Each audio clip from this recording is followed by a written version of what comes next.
What up, peeps? Now, welcome to another video of multi-step equations.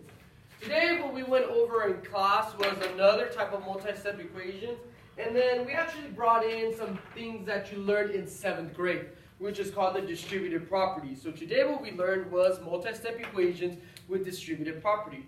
Based on what I saw in class, you guys are pretty good at this. That means your 7th grade teachers did a very good job at explaining the whole idea of distributive property, which is a major concept that was covered last year, okay? So today, let me just review what we've been doing for multi-step equations. You already know how to solve multi-step equations with variables on both sides, with whole numbers. And then we went over multi-step equations with decimals. You know how to do that already. Followed by multi-step equations with fractions with like denominators. And then we went over multi-step equations with unlike denominators. And then some of our solutions were like special answers, such as no solution, many solutions. So we already covered 4 of the big type of equations that you're going to see not only in 8th grade, but all throughout high school. So if you probably are weak in one of these equations, make sure you look at the previous videos. Today, we're going to introduce the multi-step equations that deal with distributive property. Okay, so again, I gave you guys a worksheet in class that outlines every single one of these steps. Okay, so let me just go over what the distributive property is. If you were absent, obviously, I want you to copy down the notes. Distributive property. So, let's go over what distributive property is. The distributive property is a way to simplify expressions. It's a property that pretty much tells you this. You have a number, copy this, something like this. You have a number outside the parentheses, and then you have other numbers that are inside. When I asked you guys this in class, like, how would you solve it? A lot of you guys, well, let's solve what's inside the parentheses, like orders of operation.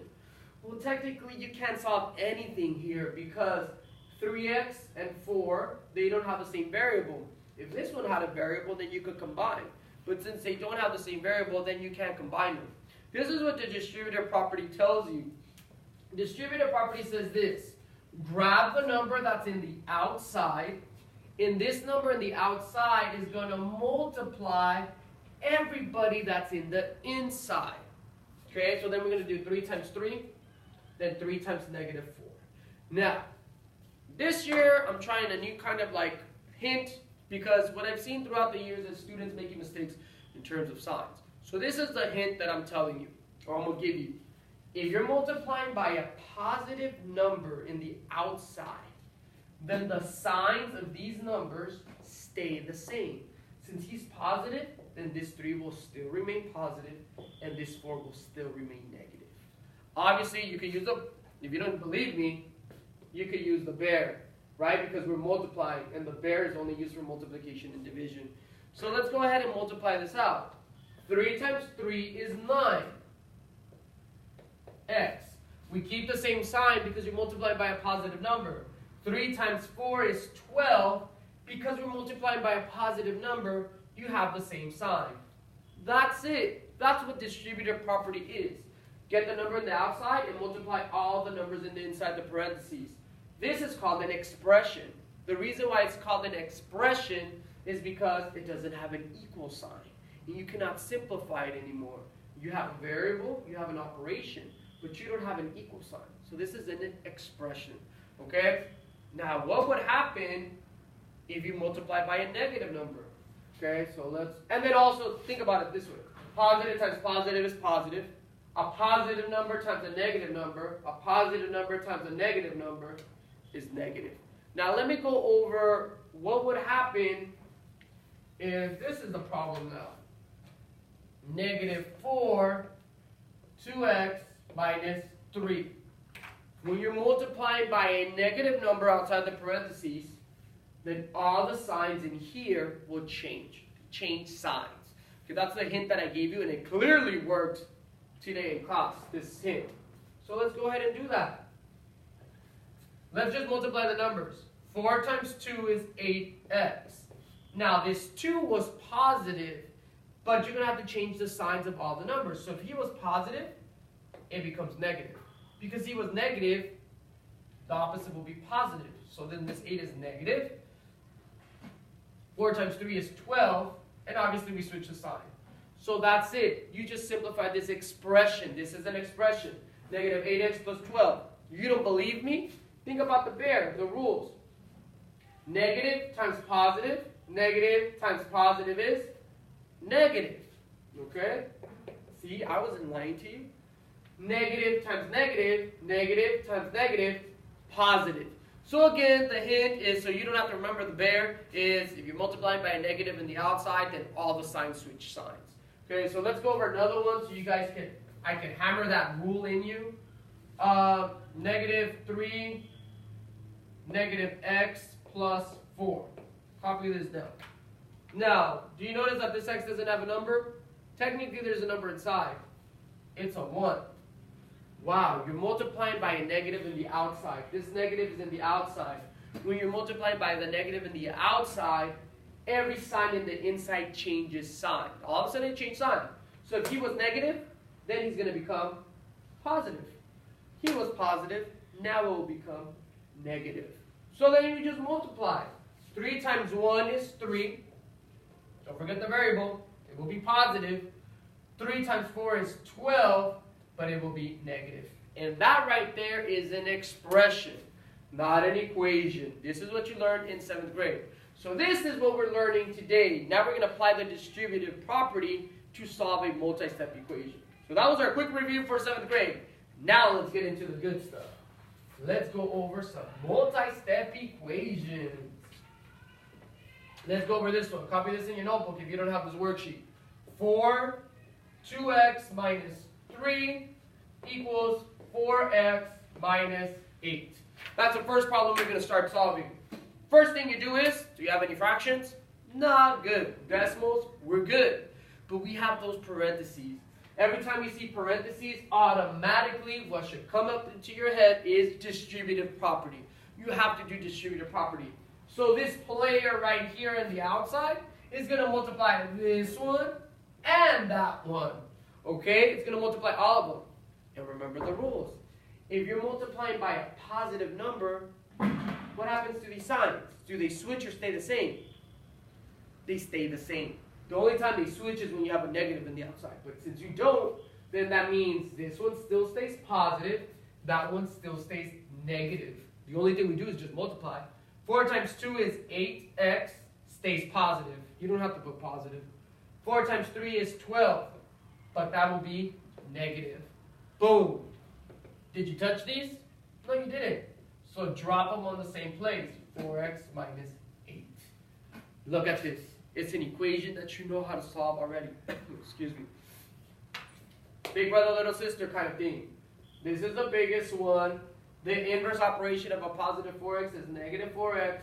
Let's go ahead and do negative 4x here.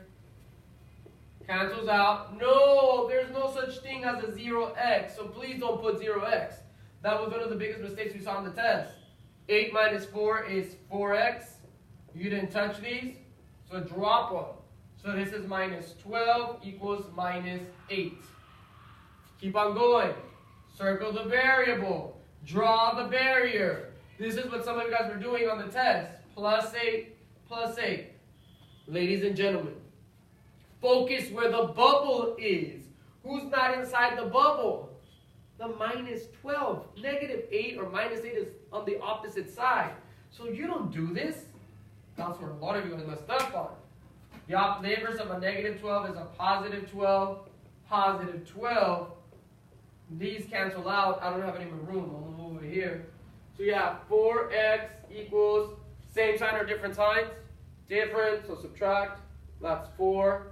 Divide by 4. Divide by 4. X equals 1. And there it is. This is how you solve a multi-step equation with distributive property. Let's go over another one.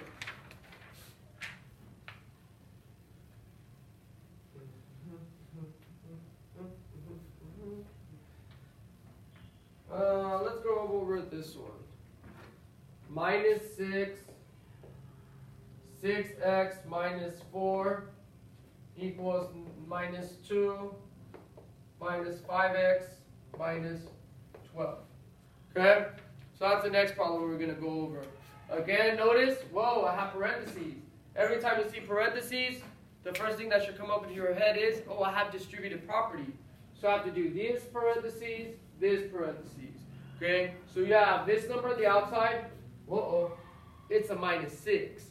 Since it's minus, everybody in the inside will switch signs. So that was positive, switches to a negative. That was negative, it switches to a positive. Now let's just multiply. 6 times 6 is 36x, but it's minus. 6 times 6 is 24, but it's positive. We're done with this side. Let's move on over here. Look, we have another player that's a minus right there. That means all of these need to switch signs. So if that was negative, then it becomes positive. When that was negative, then it becomes positive again. 2 times 5 is 10x. Positive. 2 times 12 is 24. Positive. Boom. Now look at this. It's a simple equation. Draw your barrier. Circle the biggest variable term. So it's odd ones. We have to do the inverse of a -36, which is a positive 36x. Positive 36x. These cancel out. There's no such thing as a 0x. So don't put 0x. 10 plus 36 is 46x. Drop these. You didn't touch them, so draw the equal sign. Drop the equal sign. 24. 24. Draw your barrier. Circle the variable. Focus on the side where the bubble is. The bubble is in this side. So I better not see some of you guys doing this. That's incorrect. That's not how you solve this problem. That's wrong. You focus on the side where the bubble is, which is this side. Who's not inside the bubble? The positive 24. So the inverse is -24. -24. This cancels out. That's 46x comes over here. Equals 24 minus 24 is 0. And some of you guys panic like, oh my God, it's 0. So there's no solution. There is.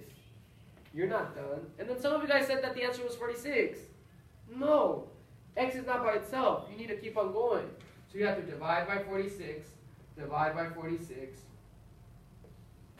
X equals 0. 0 divided by 46 is 0. And that's the answer. X equals 0. That means you only have one solution. We're good? Pretty simple, right? Distributive property. Just remember, when you're multiplying by a negative, the signs switch. Okay? And you can use the bear to help you out. Let's do just one more. If you were absent in class, make sure you copy these in your notebook. Tomorrow, come back when you return and ask for the worksheet, and then you should be fine, ready to go, and be able to solve the other ones. So you have -4 times -4x minus 3 equals 2, 8x plus 7. Notice you have parentheses. When you have parentheses, what property is that? Yeah, it's a distributive property. So we have this -4. It's going to multiply everybody that's inside the parentheses. Since it's minus, what's going to happen to all the signs? They're going to change. So if he was minus, then the opposite is positive. Since that was minus, the opposite is also positive. Now you're ready to multiply. 4 times 4 is 16x. 4 times 3 is 12. But in this case, it's a positive 12. Okay? You don't have to put a positive here. I mean, that looks weird. It's only in between the numbers. That's when you kind of put the signs. Equals. We have this number that's going to distribute to the inside. Well, this number is positive. Are you going to switch the signs of these? No. When it's positive, then the signs stay the same. So if he was positive 8, he stays positive 8. Since it was positive 7, it stays positive 7. The only thing that changes is obviously you're going to multiply. 2 times 8 is 16x. 2 times 7 is 14. Positive. You should look at this and be like, oh, this is a special case. Because this and this is the same. So eventually, these will cancel out. There's no such thing as a 0x. So you have 12 equals 14. Does that give you? It gives you a special case called no solution. And that's it. That's how you solve multi-step equations with distributive property. Obviously, this is the easy multi-step equation with distributive property. Starting tomorrow, we're going to throw in another concept called combining like terms. That's where it's going to get complicated. Okay, the following equations will get complicated. The distributive property part is easy. It's the combining that's a little bit hard. But I'm going to give you a story or like a little hint of how to remember it. It deals with science. It deals with digestion. So be ready for that for tomorrow's lesson. And that's it. That's how you solve multi-step equations with distributive property. And no combining like terms. Tomorrow it's combining like terms.